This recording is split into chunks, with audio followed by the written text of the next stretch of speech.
warahmatullahi wabarakatuh. Innal hamdalillah, salatan wa salaman ala Rasulillah. Asyhadu an la ilaha illallah wahdahu la syarika lah, wa asyhadu anna Muhammadan abduhu wa rasuluhu la nabiyya ba'dah. Allahumma salli ala sayyidina Muhammad wa ala alihi wa ashabihi wa mawalah. Amma ba'd. Ketua dan seluruh pengurus yang kami hormati, Bapak RW dan RT yang berhadir yang kami muliakan, pengurus masjid, tokoh masyarakat, para alim ulama, cerdik pandai, orang tua kami, izinkan menyebut satu persatu tanpa mengurangi rasa hormat, rasa kecintaan tamu-tamu Allah yang insya Allah seluruhnya dimuliakan Allah Subhanahu wa ta'ala. Amin ya rabbal alamin. Ibu dan bapak rahimakumullah, ada orang yang bertanya seperti ini, ibu dan bapak rahimakumullah. Kalau mereka Pak Ustadz yang masih hidup orang tuanya, maka sederhana cara berbaktinya. Tinggal datang ke rumahnya, bawa makanan, kasih dia uang belanja, lalu dengarkan perkataannya, patuhi perintahnya, tinggalkan larangannya, maka sudah berbaktilah kita. Persoalannya Pak Ustaz, kata dia, ibu dan bapak rahimakumullah, bagaimana dengan kami yang orang tuanya telah tiada? Macam mana nak berbakti? Memang ibu dan bapak rahimakumullah, rasa itu baru terasa setelah orang yang ingin dicintai telah tiada. Kalau masih ada dia, maka dianggap biasa-biasa saja. Tapi kalau sudah tiada dia, barulah terasa menengok orang berbakti kepada ayah emak dia, maka kita pun nak berbakti pula. Tapi apa nak dicakap kalau seandainya orang yang nak kita berbakti itu rupanya telah tiada. Namun ibu dan bapak rahimakumullah, ada 5 amalan baik yang kalau ini kita kerjakan, insya Allah sampai kepada almarhum almarhumah, sampai kepada ayah emak kita. Karena ibu dan bapak rahimakumullah, cinta yang paling hakiki itu bukan cinta di saat tampak, bukan di saat zahir. Cinta yang paling hakiki itu ibu dan bapak rahimakumullah, justru orang yang dicintai tak nampak lagi. Ketika dia tak ada lagi, tapi rasa cinta tak berubah. Ketika dia sudah masuk ke dalam liang lahat yang teramat sempit, rasa cinta anaknya, suaminya, istrinya tak sedikit pun berubah. Itulah cinta sebenar-benarnya cinta. Kalau orang tua kita, suami, istri, orang-orang yang kita cintai itu masih hidup, ibu dan bapak, hari ini apa yang kita lakukan baik langsung nampak balasannya. Maaf kepada bapak-bapak ini, kalau bapak mengasih uang belanja lebih kepada istri, nampak senang hati istri bapak. Kalau bapak berikan dia hadiah, nampak senang hati dia kepada bapak. Kalau bapak cintai dia, bapak puji dia, bapak sayangi dia, maka nampak senang hatinya kepada bapak. Begitu juga sebaliknya, begitu juga kepada orang tua, begitu juga kepada anak, begitu juga kepada keluarga yang lain. Bagaimana kalau mereka telah tiada? Berubah tidak rasa cinta itu? Karena ibu dan bapak rahimakumullah, perlahan tapi pasti mukanya sudah mulai dilupakan. Kalau malam pertama tangan berdoa tinggi, malam kedua agak rendah sikit, malam ketiga akhirnya tangan itu di atas paha. Lepas itu istirahat malam keempat, malam kelima istirahat, malam keenam istirahat. Hilang 3 malam, barulah muncul malam ketujuh. Malam ketujuh mendoa pula balik. Setelah malam ketujuh, malam ke-8 hilang, malam ke-9 hilang, malam ke-10 hilang. Kapan mendoa lagi? Nanti malam ke-40. Hilanglah 33 malam. Setelah malam ke-40 istirahat balik. Kapan mendoa lagi? Nanti malam ke-100. Berapa malam hilang? 60 malam. Sementara mayit itu ditanya tak pernah berhenti, marah buka, marah buka, marah buka, doa sudah terhenti. Jadi ibu dan bapak rahimakumullah, rasa cinta yang paling abadi, yang paling hakiki, justru bukan terjadi semasa hidup, justru terjadi setelah berpulang ke rahmatullah. Bagaimana cara menunjukkan cinta yang paling hebat kepada orang-orang yang kita cintai itu? Pertama, ibu dan bapak rahimakumullah, cara membuktikan cinta, membuktikan sayang, membuktikan kita ini tak pernah berhenti kasih, jangan pernah berhenti mendoakannya. Pak Ustaz, kalau kita mendoakan orang tua itu berapa kali sehari semalam? Nah, saya ngajak ibu dan bapak berpikir macam ni. Orang hidup, suami ibu, istri bapak, orang tua bapak, anak bapak, sama-sama masih hidup. Lalu bapak lupa mendoakan dia tadi ba'da maghrib. Pertanyaannya, apakah dia lupa mendoakan dirinya sendiri? Apakah dia lupa mendoakan dirinya sendiri? Agak payah pertanyaan ini. Kalau kita masih sama-sama hidup, bapak hidup, istri hidup, bapak hidup, orang tua bapak hidup, bapak tadi lupa mendoakan dia, kira-kira apakah kalau bapak lupa mendoakan istri bapak, apakah istri itu lupa mendoakan dirinya? Tidak. Artinya orang hidup itu, kalaupun tak bapak doakan, dia pandai mendoakan sendiri.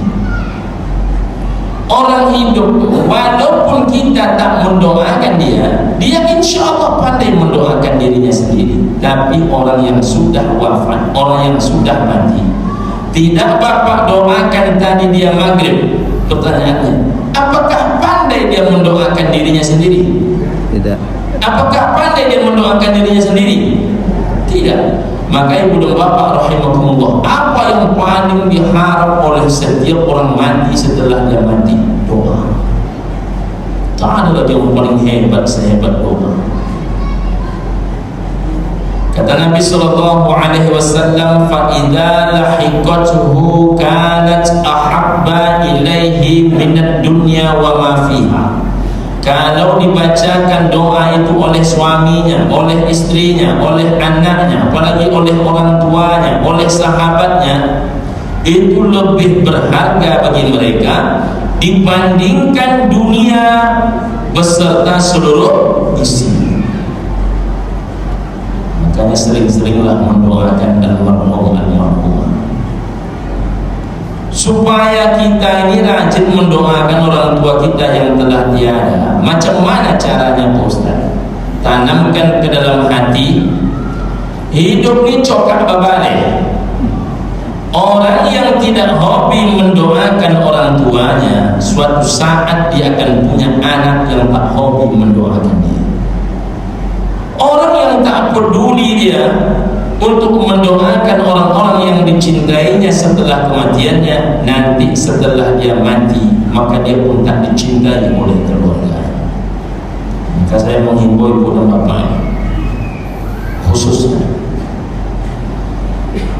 doa paling pendek kan, Rabbighfirli wa liwalidayya warhamhuma kama rabbayani shaghira. Itu doa paling pendek. Rasa-rasanya kita semua hafal lah doa.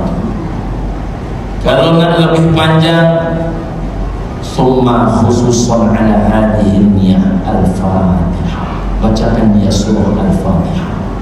Coba ibu dan bapak bayangkan, Al-Fatihah yang dibacakan kepadanya itu jauh lebih berarti bagi dirinya dibandingkan dunia beserta seluruh isinya. Ketika seorang sahabat berpulang ke rahmatullah, Nabi duduk di samping kuburannya. Tiba-tiba Nabi membaca kalimat Subhanallah. Tengok Nabi membaca kalimat Subhanallah, sahabat yang lain pun ikut Subhanallah, Subhanallah, Subhanallah, Subhanallah, Subhanallah. Tiba-tiba Nabi mengucapkan kalimat Allahu Akbar, Allahu Akbar, Allahu Akbar, Allahu Akbar, Allahu Akbar, Allahu Akbar. Tiba-tiba Nabi terhenti. Saat Nabi terhenti, ibu dan bapak rahimakumullah, tak lama kemudian Nabi membaca kalimat La ilaha illallah, La ilaha illallah, La ilaha illallah. Yang lain pun ikut La ilaha illallah, La ilaha illallah, La ilaha illallah. Setelah selesai Nabi mengucapkan kalimat la ilaha illallah, bertanya seorang sahabat kepada Nabi, ya Rasulullah, tadi engkau terhenti nak mengucapkan kalimat la ilaha illallah, apa yang terjadi ya Rasulullah? Apa kata Nabi? Sesungguhnya sahabatku yang soleh ini, sahabat Nabi soleh pula, dia dihimpit oleh tanah kuburnya. Kalau sahabat Nabi soleh dihimpit oleh tanah kuburnya, apalagi sahabat Pak RW. Ini saya bukan mengancam-ancam Pak RW. Ibu dan bapak rahimakumullah, artinya orang terpilih selevel sahabat Nabi masih dihimpit oleh tanah kuburnya, maka tak ada siksa kubur yang paling ringan seringan yang namanya dihimpit oleh tanah kubur. Apa yang bisa menolongnya Pak Ustaz? Doa. Maka salah satu doa itu boleh dipakaikan bahasa Indonesia. Ya Allah, jadikanlah kematian ayah emak kami husnul khatimah, lapangkanlah alam kuburnya, jadikanlah kematiannya kematian yang baik. Di dalam kuburnya jadikan alam kuburnya raudhah min riyadil jannah, taman surga. Jangan kau biarkan kuburannya menjadi lubang-lubang api neraka. Ketika nanti datang hari kiamat, bangkitkan orang tua kami beserta orang yang baik, kumpulkan dengan orang-orang baik, berikan catatan amalnya dari tangan yang baik. Karena ya Allah ya Rabbana ya Rabbal Alamin, tak ada yang selamat kecuali yang menerima catatan amalnya dari tangan yang baik. Payungi di padang mahsyar, berikan payung yang teduh di padang mahsyar, berikan kendaraan yang baik ketika meniti siratul mustaqim, hindarkan dari azab, tempatkan beliau ya Arhamar Rahimin ke dalam surga. Sebanyak apapun dosanya, hari ini anaknya berdoa kepadamu memohon ampunanmu, ampunkanlah salah dan dosa. Itu paling hebat itu. Kalau ibu dan bapak yang wafat itu suami laki-laki, yang paling hebat mendoakan dia adalah ayah ibunya. Kalau ayah ibunya masih hidup. Kalau yang wafat itu istri, maka yang paling hebat itu adalah doa suami. Maka ibu-ibu tiap malam itu dah kerja, datang kepada suami minta keridhaan. Kita kadang-kadang dengan suami pun, ibu dan bapak rahimahumullah, baju juga ada darah ada kawan. Bang, maafkan saya bang, abang maafkan saya bang, sampai tak memaafkan, tapi sambil bergolak-golak, dia tak tahu kalau seorang perempuan sudah diridhoi oleh suaminya, maka tak ada yang menghalangi dia daripada surga Allah Subhanahu wa ta'ala. Kalau anak laki-laki, bila dia sudah diridhoi oleh orang tuanya, maka tak ada yang bisa menghalangi dia daripada syurganya Allah Subhanahu wa ta'ala. Su'ilan Nabi sallallahu alaihi wasallam, dan Nabi sallallahu alaihi wasallam tentang apa? Tentang anwalidayhi, tentang ayah ibunya. Apa yang terjadi? Huma jannatuka wa naruka. Kata Nabi, kedua orang tuamu penjamin syurgamu, hei laki-laki, dan kedua orang tuamu itu penjamin nerakamu, hai laki-laki. Maka kita laki-laki ini jangan sampai pula tak berbakti kepada orang tua. Setelah doa orang tua, setelah doanya suami, setelah doanya istri, doa siapa yang paling hebat? Doanya anak. Doa anak hebat. Tapi lebih hebat doa orang tua, lebih hebat doa suami bagi seorang istri. Setelahnya doa anak. Maka anak ini diingat-ingatkan. Setiap saat bapak ibu ada waktu bersama anak, ingatkan ya. Yo, ayah ini sudah 70 tahun. Kalaulah besok ayah tiada, satu permintaan ayah, jangan pernah engkau berhenti mendoakan ayah. Asal engkau doakan dirimu, engkau doakan istrimu, engkau doakan anak-anakmu, maka saat itulah engkau doakan aku sebagai orang tua. Masya Allah. Bapak Ibu anggap ini sepele. Jangan Bapak Ibu anggap ini hal-hal yang lumrah-lumrah saja. Kalau anak itu tak diwasiatkan kepada dia, kadang dia lupa. Sedangkan diwasiatkan pun dia lupa, apalagi tak diwasiatkan. Maka Ibu dan Bapak rahimakumullah, ingatkan anak-anak. Saya bertemu dengan seorang profesor. Apa kata profesor? Ada satu hal Ustaz Edi Azhar yang saya tak pernah lupa menyampaikan kepada anak-anak. Apa itu Prof? Saya kalau berjumpa dengan anak-anak, berkumpul dengan anak-anak, selalu saya ingatkan, ayah ini banyak dosa.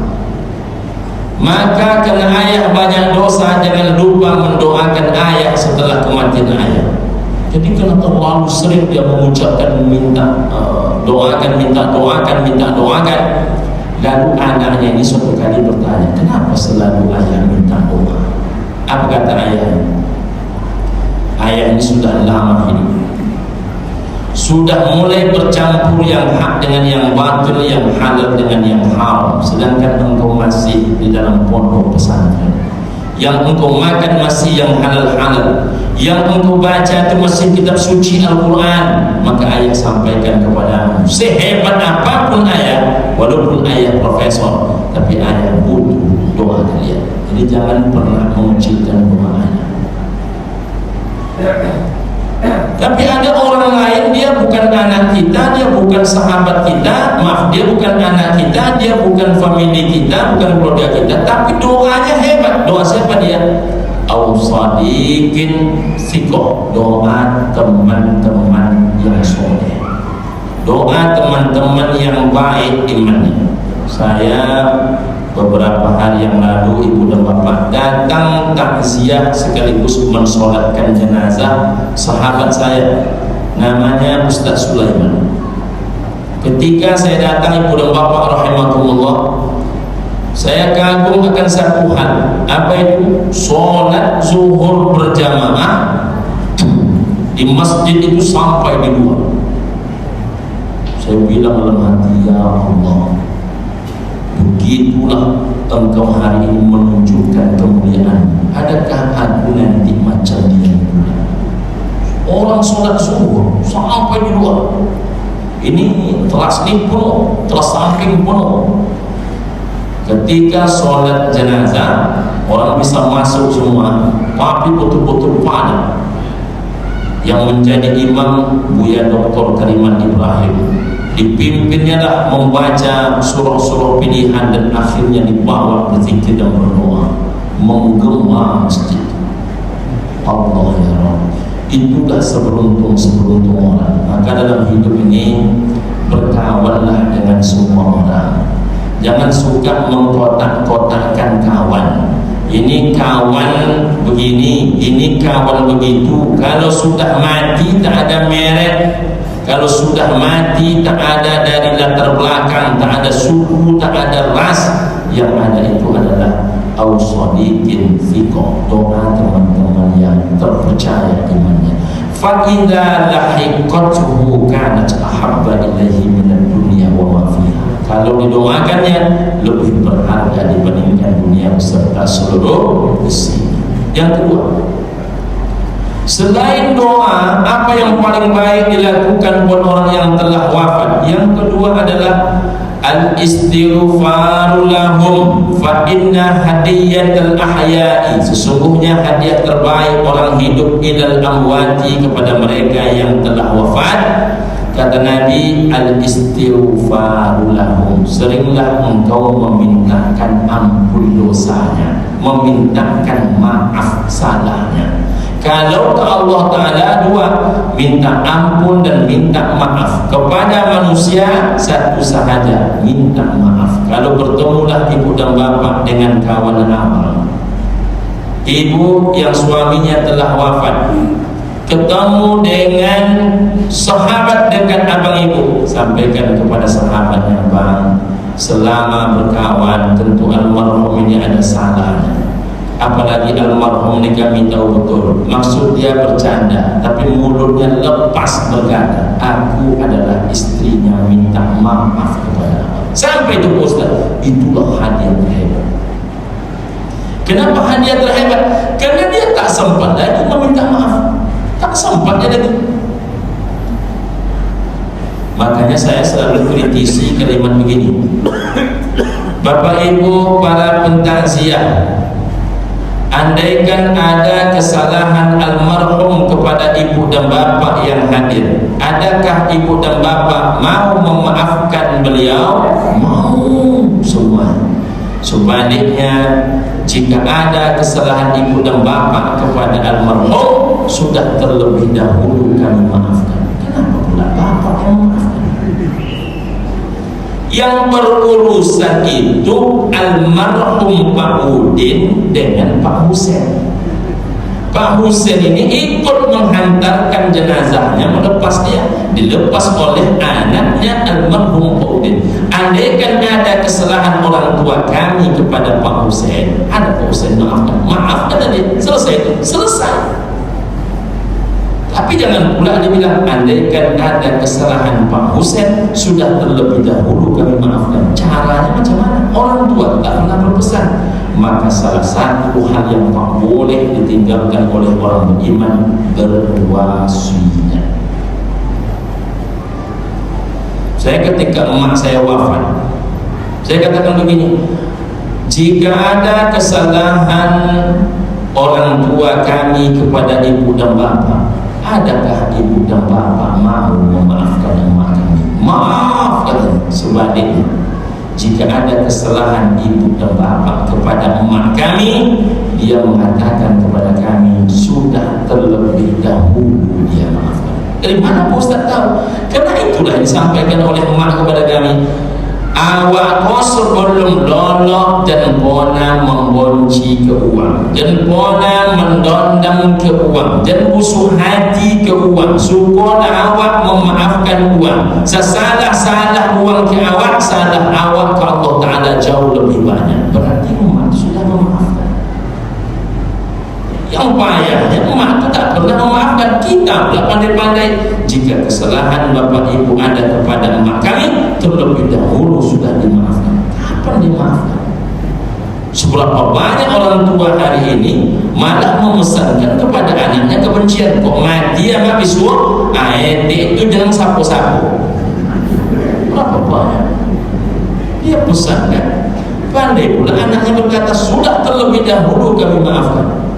Tapi kalau seandainya bapak ibu ambil gaji ini, mulai hari ini biasakanlah memaafkan orang lain. Sampaikan kepada anak-anak kita, emaknya memang si anu pernah menyinggung perasaan emak, tapi setiap emak dah mau tidur, selalu emak maafkan siapapun yang pernah bersalah kepada emak. Tapi dia kan kejam kepada emak dulu. Sekejam-kejam manusia kepada emak, jauh lebih banyak dosa emak kepada Allah Ta'ala. Kenapa demikian? Dia kejam kepadaku, tapi aku tak pernah menghidupi dia. Aku ini dihidupi oleh Allah Ta'ala. Aku tinggalkan sholat kepadanya dulu. Dari usia 21 sampailah aku mulai menikah dengan ayah kalian, sampailah kemudian aku beranak 3, tak jelas sholat kepadanya. Apalagi setiap orang beralih aku tak sholat kata malam. Jadi ada pula orang hari ini ya, orang berlaki ini tak sholat, orang berminat ini tak sholat. Banyak dosaku kepada Allah Ta'ala tak terhitung lagi katanya. Maka kemudian supaya Allah Ta'ala mengampunkan dosaku, ku awali dengan membiasakan diri memaafkan kesalahan orang lain. Macam mana kita nak dimaafkan oleh Allah Ta'ala kalau kita ni tak biasa, tak bisa memaafkan kesalahan orang lain?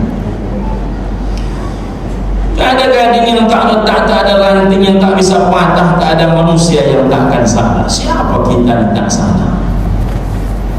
Maka doa itu yang ada, doa mengaku bersalah, bukan doa mengaku baik. Manusia itu cenderungnya mengaku baik. Ambo bukan apa-apa ya Ustaz. Kalau di kanan-kanan, kalau nak ambo dulu.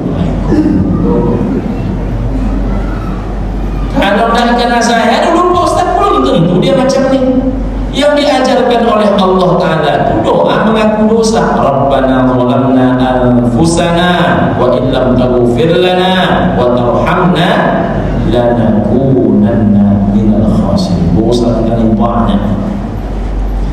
Kenapa orang mencium-cium tangan kita, Ustaz? Orang itu mencium tangan kita karena dia tak tahu siapa kita. Kalau sempat tahu dia, jangan menolak. Anak kita pun belum tentu mau mencium tangan kita. Jadi budak bapak rahimahumullah, kita ni tempatnya salah, tempatnya dosa, tempatnya khilaf. Banyak dosa kita.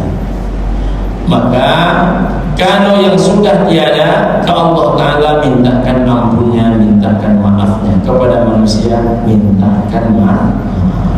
Mana tahu ada mulut terlepas kata, mana ada hati yang tersinggung. Hati yang tersinggung itu hati orang soleh pula. Emak kita ini asal ngomong menyakiti perasaan orang, maka kemudian emak kita telah tiada. Kita tahu etik orang baik, temui etik. Emak kami kalau mau bicara lepas-lepas saja.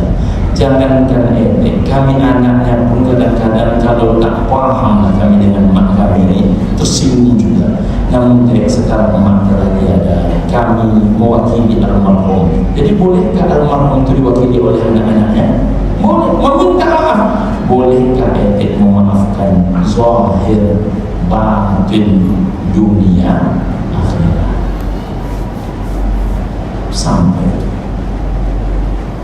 ibu dan bapak rahimahumullah. Yang ketiga, wassadaqatu alaihim. Hal ketiga yang paling baik dilakukan oleh orang yang hidup untuk membantu menolong orang-orang yang dia cintai setelah mereka wafat. As-sadaqatu alaihim, bersedekah untuknya. Bersedekah ini tak payah. Temui pengurus Masjid Asy-Syakirin, Pak Ketua, ya, 1 kotak air minum putih Vito berapa duitnya? Kenapa nanya-nanya? Ambo berencana setahun, selama 2026 saya yang mempersiapkan air minumnya, kuhadiahkan untuk almarhum ayah tercinta. Sampai itu Ustaz, sampai saya, ibu dan bapak rahimahumullah, banyak bertemu orang-orang yang mengamalkan ini. Suatu saat saya tahu ada seorang nenek, sudah berpulang nenek itu ke rahmatullah. Asal nenek itu membawa teh ke masjid, saya minum. Kemudian teh itu menurut saya memang luar biasa manisnya. Kadang-kadang main kudu saya minum. Tapi karena saya tahu nenek ini kenapa membawa teh itu, saya coba menghabiskan. Siapa yang mau bilang kepada Ustaz? Ada keluarga saya di sini. Bang, katanya, nenek itu membawa teh manis sudah bertahun-tahun, dan kami tidak membawa lagi teh manis dari rumah. Kenapa? Kata nenek itu, aku tak mampu membelikan mimbar masjid untuk umatku. Aku tak mampu membelikan karpet untuk almarhum ayahku. Namun setiap ustaz yang berceramah, kata dia, aku yang menyiapkan teh manisnya. Tujuannya apa? Mudah-mudahan setiap tenggorokan ustaz yang basah, maka mengalirlah pahalanya kepada ayah dan emak. Ini fit ini ada dari Surabaya.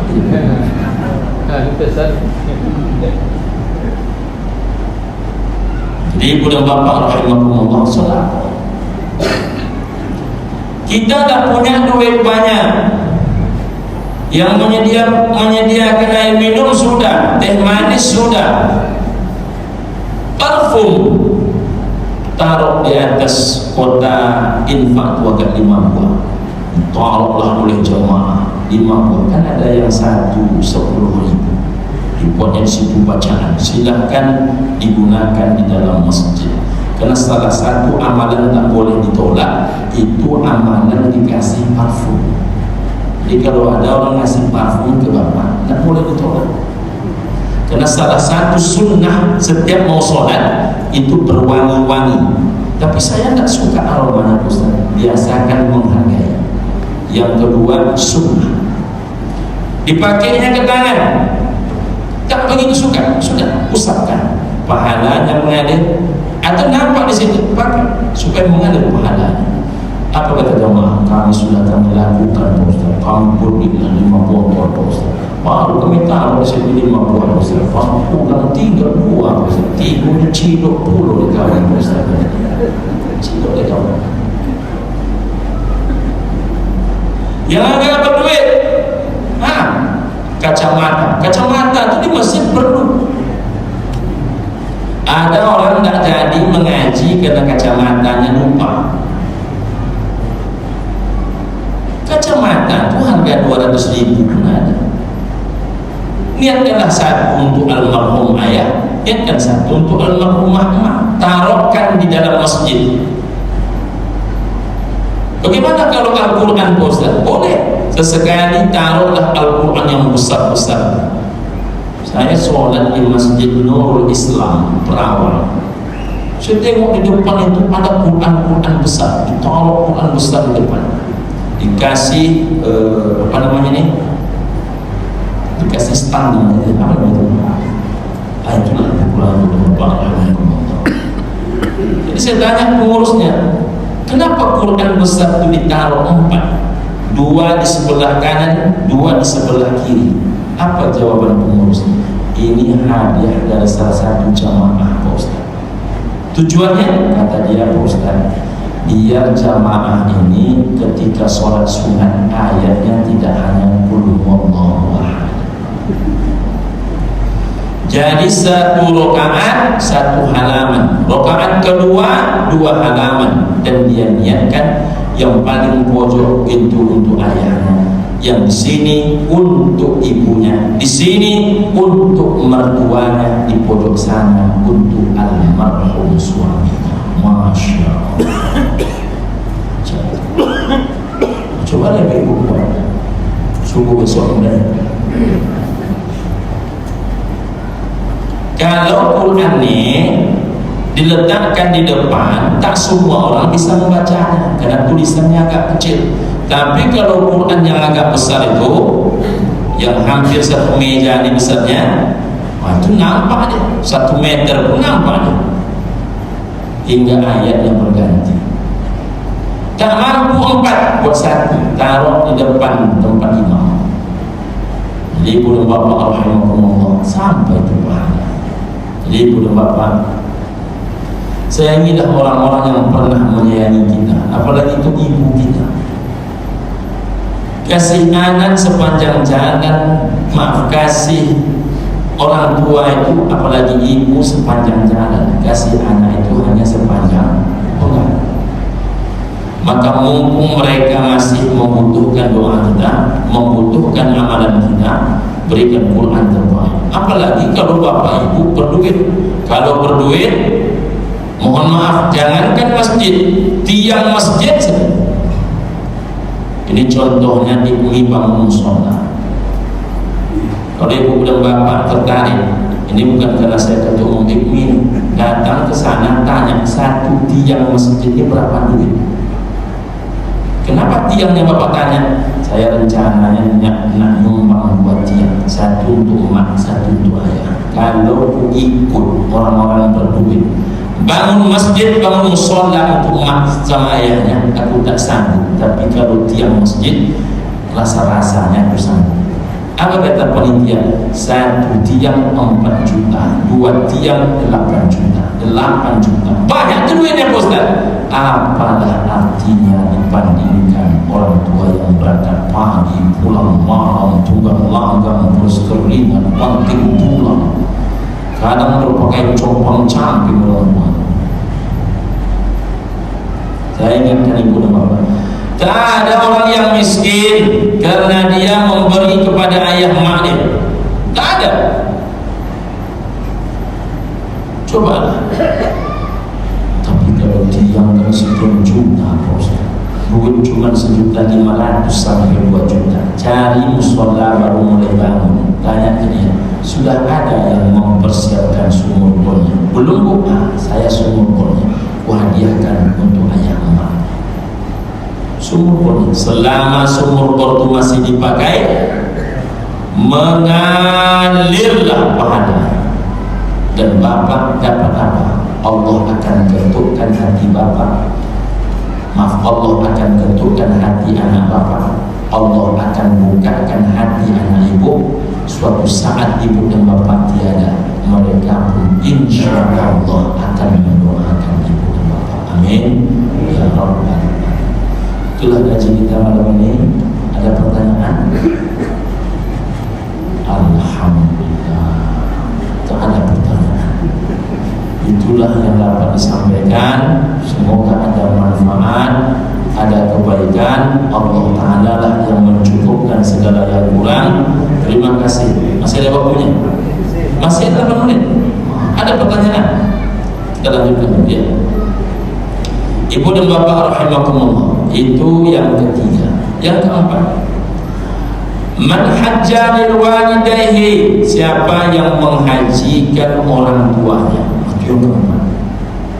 Pak Ustaz, menghajikan ini banyak duitnya Pak Ustaz. Apalah artinya duit sebanyak itu dibandingkan S1, S2, S3 kita dikuliahkan.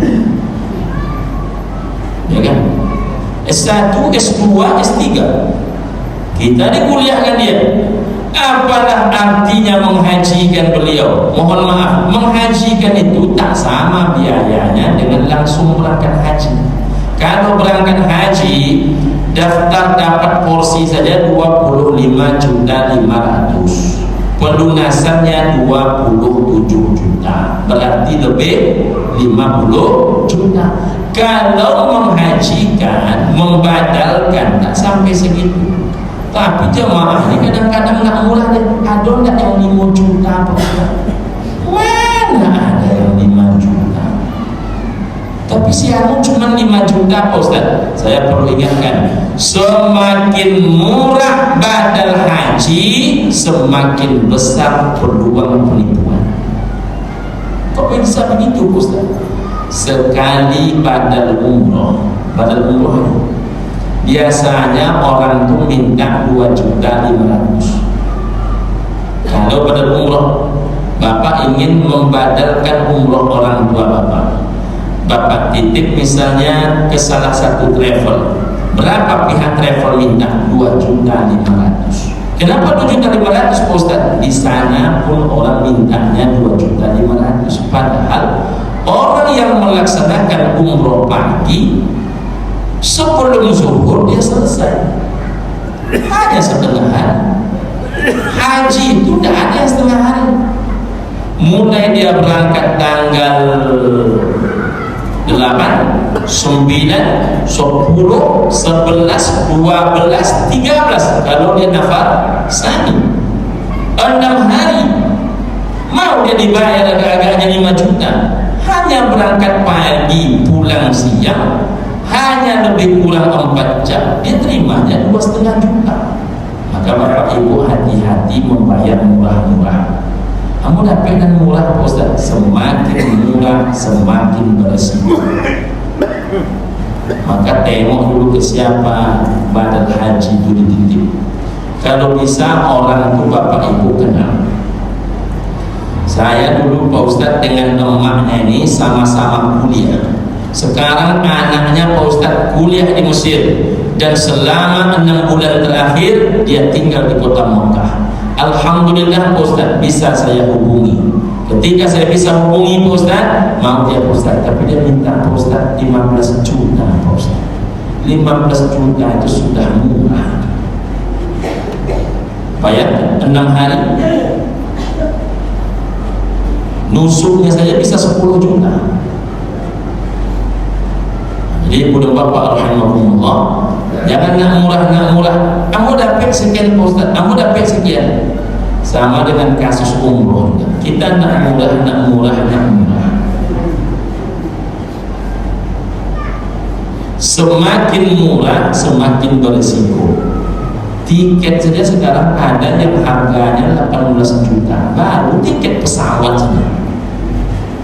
Bahkan kemarin sempat ada tiket saja harganya 21 juta, tiket saja. Lalu dia bilang, itulah Pak Ustaz, biayanya hanya 23 juta Pak Ustaz. Hebatnya berhitung. Tiket 21 dijualnya 23, hebatnya tuh. berarti hotelnya gratis, visanya gratis, ustadz-ustadznya gratis, catering gratis.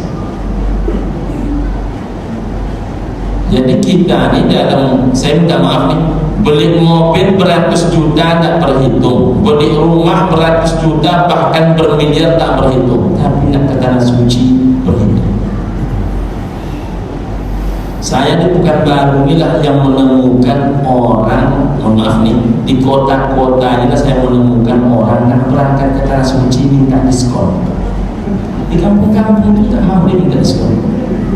Saya ketemu emak-emak jualan daun serai, daun pucuk ubi, dan tawarkan dia umroh berapa. Kalau sanggup dia diambil, kalau tak sanggup dia dicari tempat lain. Tapi dia tak mau minta tawar. Kenapa? Dalam hartanya Allah untuk digunakan beribadah kepada Allah, masih juga kemudian minta diskon. Hartanya Allah untuk menghadap kepada Allah. Lalu dia berkata, labbaik Allahumma labbaik. Ibu dan bapak, saya ini pribadi ini, saya jangankan untuk berangkat umroh, mau beli peci pun saya tak berani minta diskon. Apapun yang saya bawa untuk ibadah, saya tak berani minta diskon. Saya sanggup saya beli, kalau saya tak sanggup saya cari tempat lain, pokoknya tak minta diskon. Saya beli peci, ibu dan bapak, saya tanya, kamu lihat sekian, kata dia, 50 real, 50 real kalau dikali hampir 5 juta 250 ribu. Peci kita di Indonesia hanya 50 ribu. Terima kasih, saya cari tempat lain. Tapi tidak berani saya menawar-nawar. Apapun menyangkut ibadah tak berani saya menawar. Tapi kalau beli Fortuner mau menawar tu, dia bisa ditahan kan. Jadi kalau untuk dunia berhitunglah, tapi kalau untuk akhirat jangan berhitung. Tak ada orang miskin karena dia melaksanakan hartanya di jalan Allah, pasti semuanya diganti sama Allah Subhanahu wa ta'ala. Terakhir, au qada anhuma maghraman, membayarkan hutangnya. Ini yang paling hebat. Biasanya Pak, kalau menerima piutang itu banyak yang siap, tapi kalau membayar hutang, kalau cakap tidak tanggung-tanggung. Jika ada hutang orang tua kami ini, maka kami adalah ahlul bait, siap untuk membayarnya. Datang orang tua, Pak, ayah bapak ini pernah berhutang kepada kami dulu waktu adik bapak pesta sebanyak 200 juta. Mana buktinya, kata dia? Padahal saksi-saksi sudah mengatakan, oh tidak bisa, kalau tidak ada bukti notaris tidak bisa saya terima. Padahal dia sudah bilang.